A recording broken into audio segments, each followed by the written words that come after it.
Remember me? Well, if you don't, I'm back. Yeah, I went on a little break because number one, I had finals, and then I had to deal with moving out, and then I got my wisdom teeth out, and of course I got dry sockets, so I was in pain for like 3 weeks. Still kind of hurting, but what are you gonna do about it? So, remember when I did my crayon art? I say that word weird. I don't understand. Crayon? Crayon. Crayon? Crayon. Crayon? Crayon? This. Well, I did another one, and it's a Batman. You're like, what? How did you make it look like Batman? But you're actually probably not like that, because the thumbnail is probably the thing. I filmed the melting process, but there was a lot of other stuff that I had to do, so I'm gonna explain it and show little pictures on the side. First thing that I did was that I drew the Batman symbol on a poster board.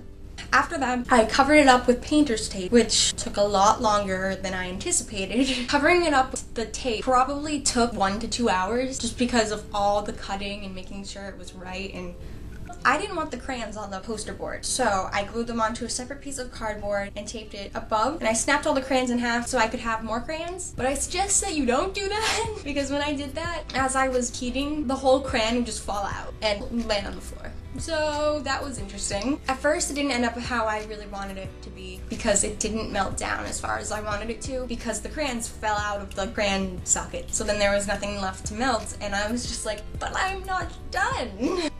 So I pretty much took and like traced around with a paintbrush, which was my pencil eraser, because I didn't have any paintbrushes in my room at the moment. So I traced around, and then I was too scared to take the tape off, so someone else did that for me, and it ended up looking like this. See, it's not too bad. It pulled up a little bit more poster board than I wanted. After that, I re-outlined the inside of the Batman symbol with white paint, and I painted the inside white, let that dry, and then the next day, I just painted the symbol again. So I cleaned up the edges and then made sure the inside was all nice and white, and then I was done. And it looked like this.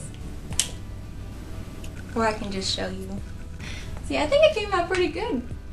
So yeah, this is my little masterpiece that I'm going to be putting on my dorm wall when I move in next semester to a different dorm. So this video is probably going to be pretty short. I haven't had much time to vlog because I've had a really busy work schedule, and because I've been in pain from the dentist people taking out my wisdom teeth, and yeah. And my friends were like, oh, you should videotape it and you'll be so funny when you have all the drugs on you. And I was completely aware of everything when I woke up, and I was completely normal, so oops. Fly away. Alright, I am going to go before this gets too weird, which might have already happened. So yeah. Okay.